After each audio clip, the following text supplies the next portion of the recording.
Earth Hour resonates with my values of being responsible for nature. It is vital for me to ensure a green and great Mother Earth for all generations. I'm inspired to support the movement because I see the impact it has on individuals all around the world. With my 10 million tree planting project adding more impact to it. Earth Hour is important because it allows us to work towards achieving better resources for nature. Tourism and agriculture are the backbones for Tanzania's economy, and they're also nature-based. So if we don't stop climate change now, these sectors will collapse. I believe in the power of unity and that the climate crisis is a matter of urgency.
It's such a great honor to be able to raise funds for Living Beyond Breast Cancer organization. Yes, thank you, Renee, very much for helping us to organize this event. It's for a beautiful cause, and it's always our pleasure to help people.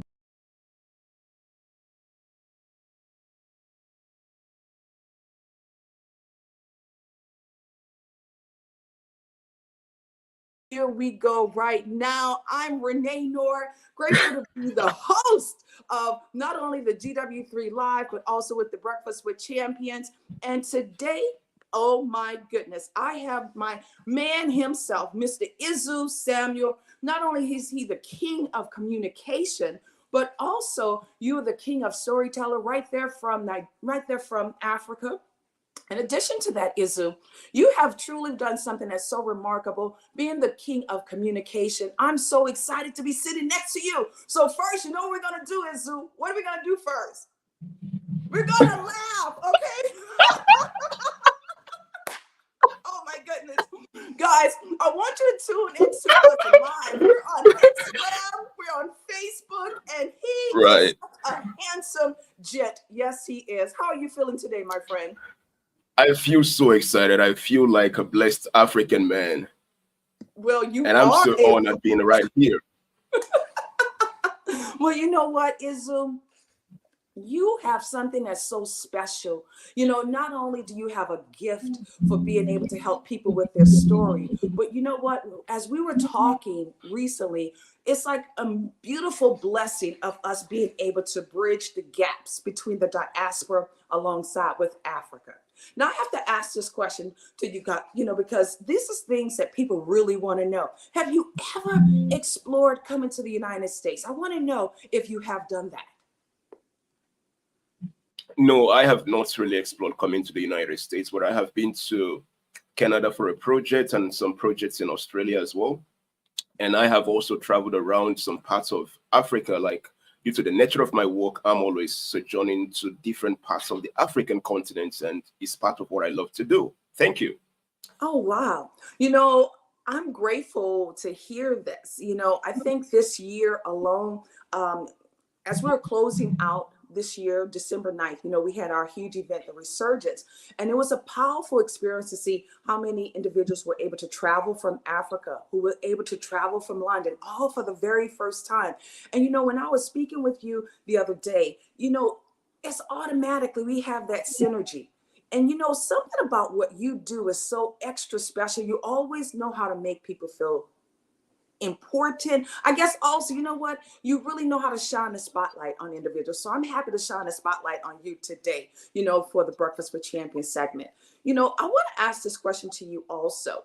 When it comes down to the diaspora alongside with Africa, why is it so important? Or why would you feel to believe that it's important for us to come together? I believe that the diaspora and African region, not just Africa, but other parts of the world, the connection is something that would help in at different levels and instances, from the cultural values to the tradition to making things to work to building systems. I believe in a lot because the diaspora and the African regions coming together would give birth to a lot of collaboration that would obviously give rise to growth, give rise to development, give rise to constructions, give rise to technologies, give rise to great and fantastic ideas that would obviously transform the lives of every single person who would be part of this collaboration going forward. Absolutely wonderful. You guys, if you're in the Breakfast with Champions, I encourage you all to hit the link up at the top because we are officially live. You can really hear much better. Also, we're on YouTube alongside with Facebook. And, you know, I'm just grateful to have this opportunity of even getting to know you better as well, Izu. You know, one of the things I'll share with you, just my experience alone coming to the motherland. Oh, my goodness. You know, I manifested that trip within itself right on the clubhouse where we both met. And, you know, it just was one of those things where Mr. Glenn Lundy would always challenge us. You know, he would always ask us, what is it that we're doing? How we're stretching ourselves? And, you know, I remember 2021, I said, you know what? I'm going to Africa. I'll be in Africa December. Izu, I didn't even have a ticket yet, okay? But I saw myself there in the motherland because I really wanted to be connected with not what the media was feeding me, but what the heart and soul of Africa and what was really pulling me to the soil.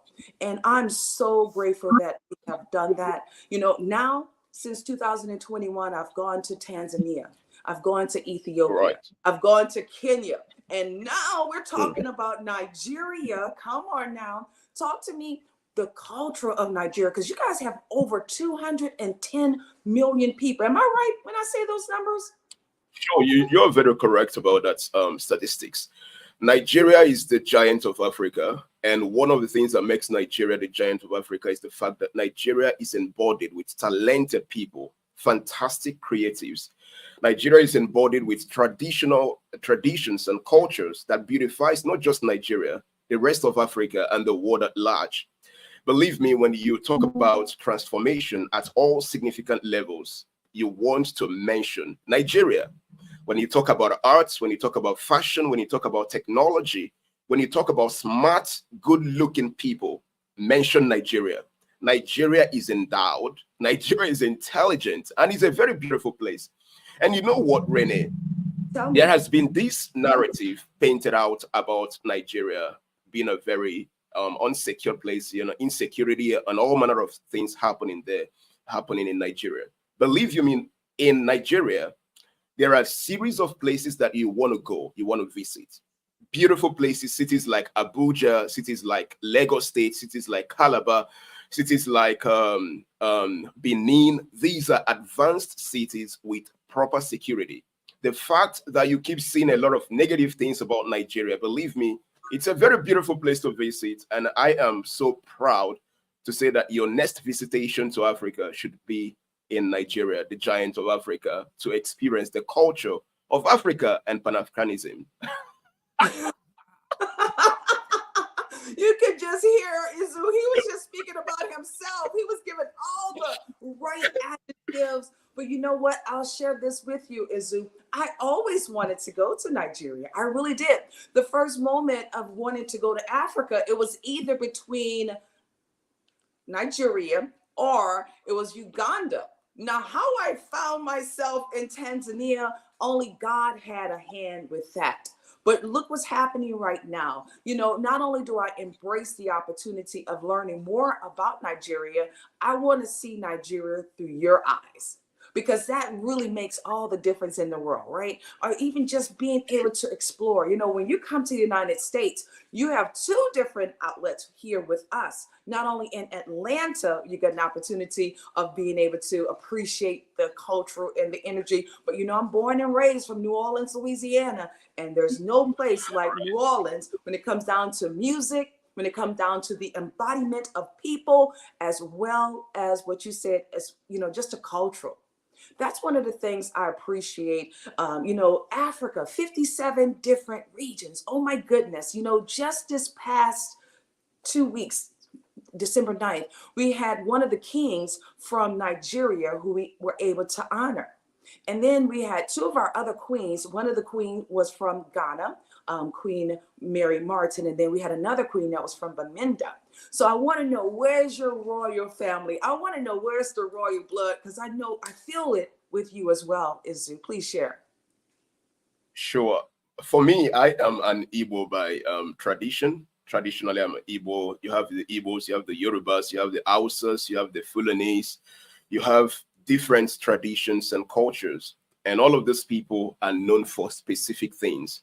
For the Igbos, they are known for being intelligent and business oriented.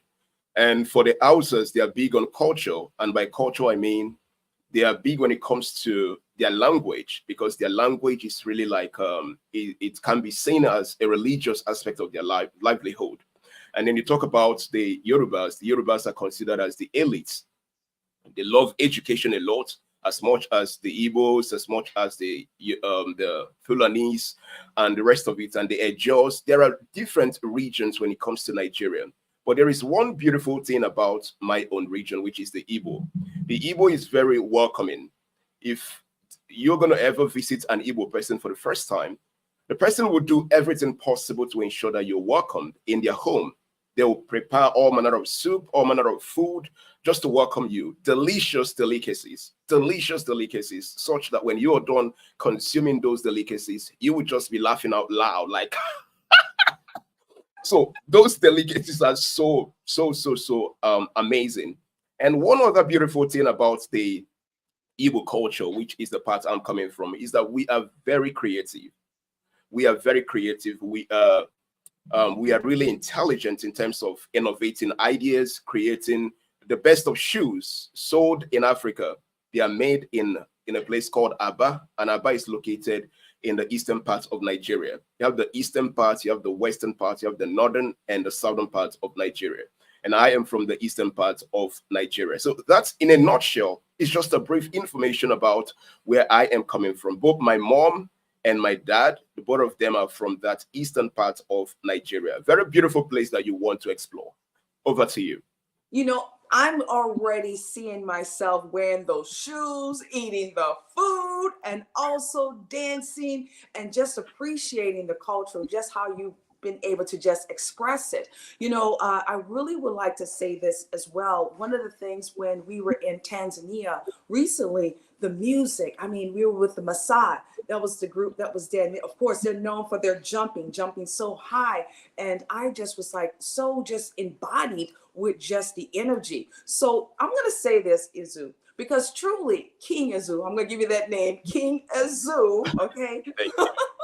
I'm looking forward to not only helping myself to learn more about your culture, but here with the Breakfast with Champions, I want to do this. How about this, Izu? And I'm going to see if we could do a poll on this as well. Learning more about Africa once a month. the third Thursday of the month. How about if we always bring something back to just bring some extra secret ingredients in regarding to Africa until we are able to see you in person in 2024. I know as it stands right now, we're preparing for a tour for 2024 for Africa. Our first destination will be in Cairo, Egypt, and that'll take place March the 4th through the 7th. I'm grateful to have a speaking engagement there and truly looking forward to having others to join us. But Izu, let's work on us coming to Nigeria. When is a good time to travel to Nigeria? Please share. The best time to travel to Nigeria is during the October, September, April. There is no bad time to travel down to Nigeria at all. But I wouldn't advise you to travel during the festive period, the December times and all that. But you can come to Nigeria from January to November, and you would have the best of time in Nigeria. So if you're planning to come over to Nigeria on a visitation, I believe that within those times in the month, you would have the best of time in Nigeria. Yeah, excluding December. So you can explore some parts of Nigeria, from Abuja to Lagos to Calabar to Benin. Beautiful places, right? Well, we were able to do our ancestry, our DNA ancestry, and I'll share this with you. 1%, I made it by 1% with Nigerian blood. So, hey, I'm your sister. Just want you to know as well. By 1%. By 1%. Keep the cut. That's not a good average at all, because we need you at least 80%. You look like a Nigerian lady.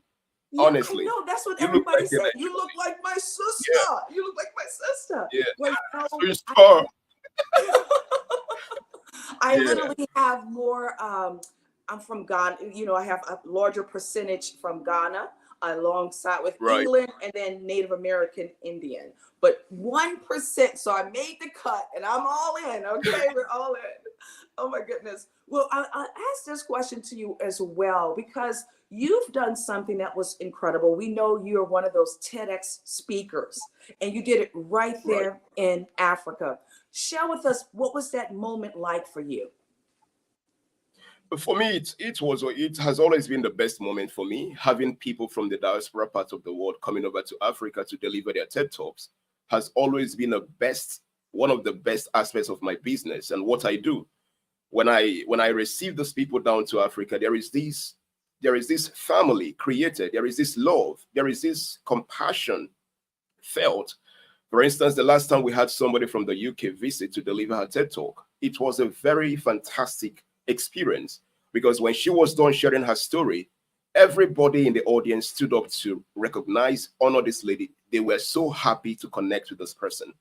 And the funny thing here, or the interesting thing here, is that when you come to Africa, you are not expected to speak to an audience of less than 500 people.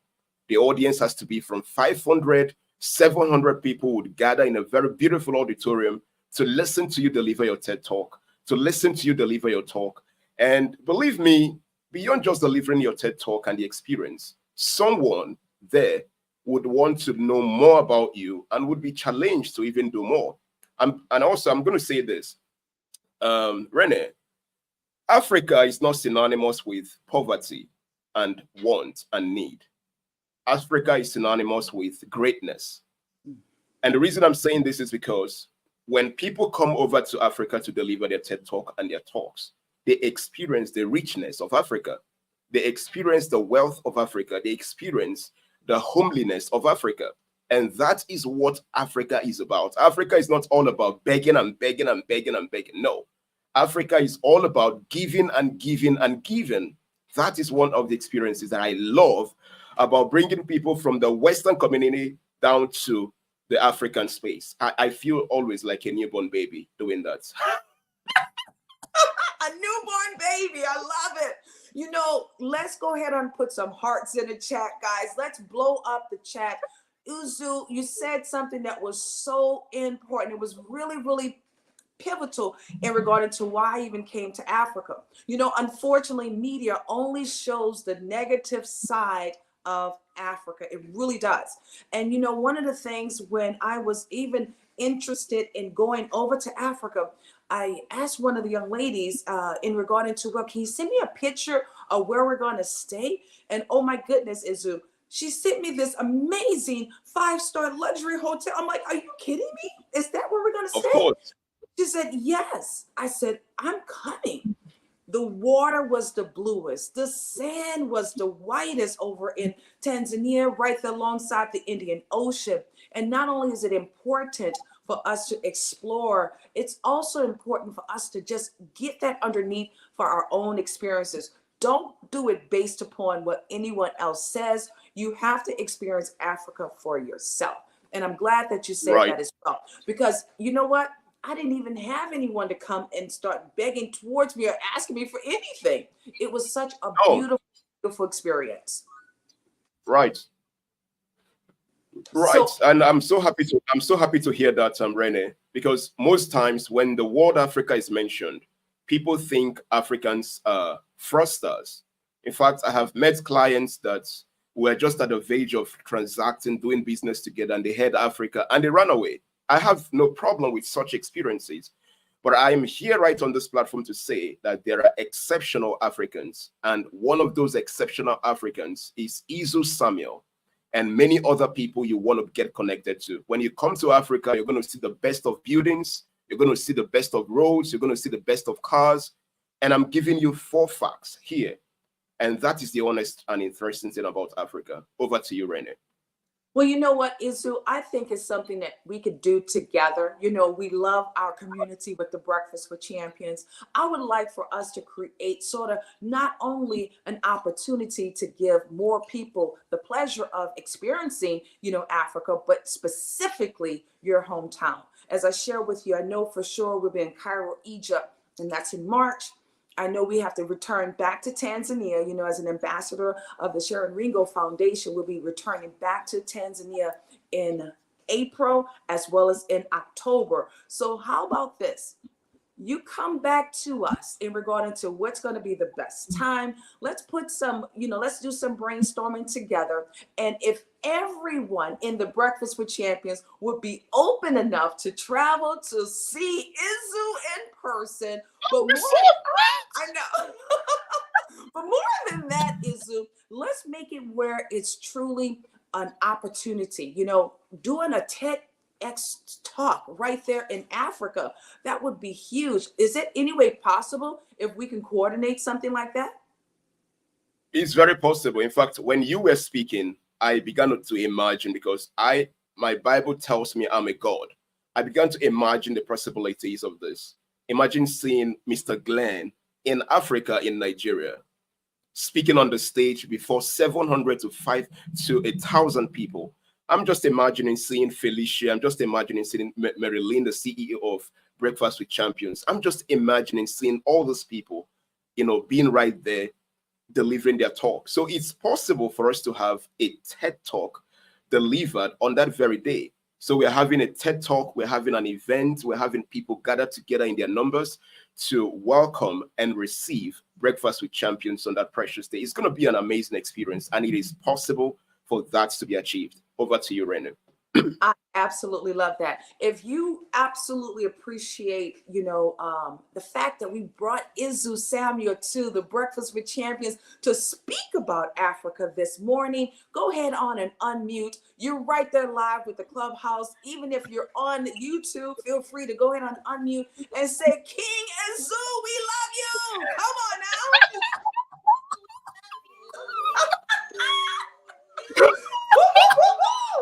Yes.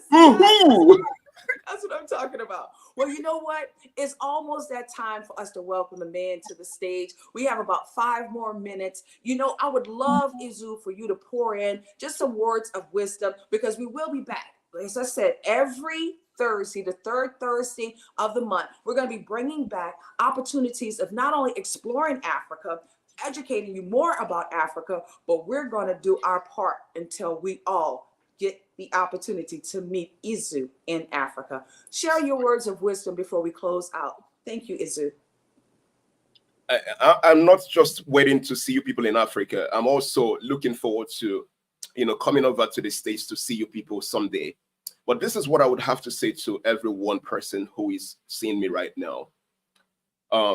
What is going to be the greatest gift you would ever want to give to people out there?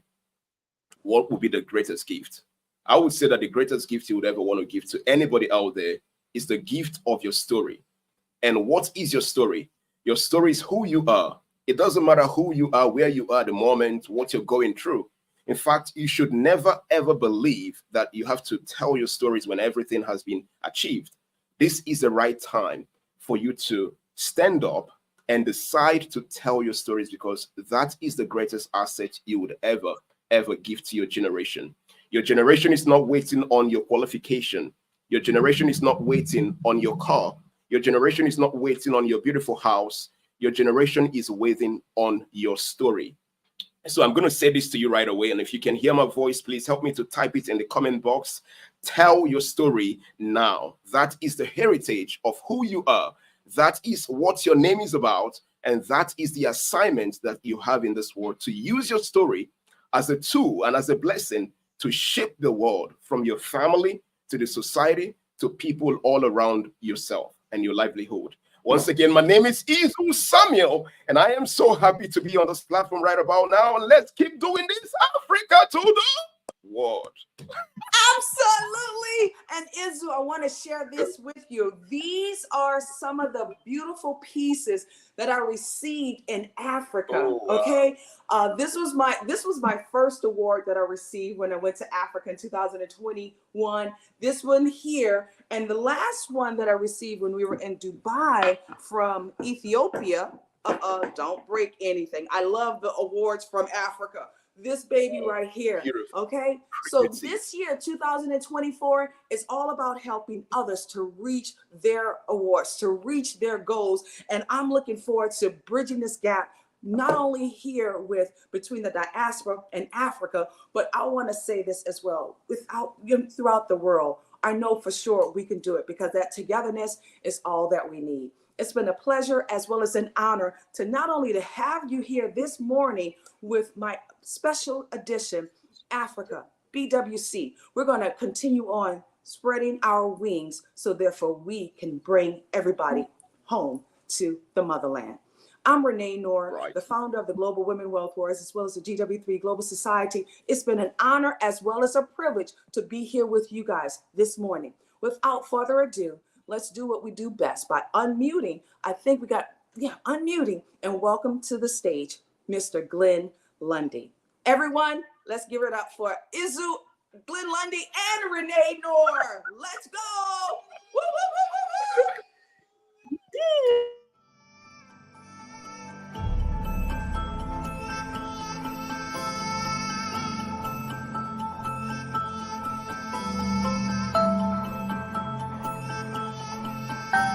Wakanda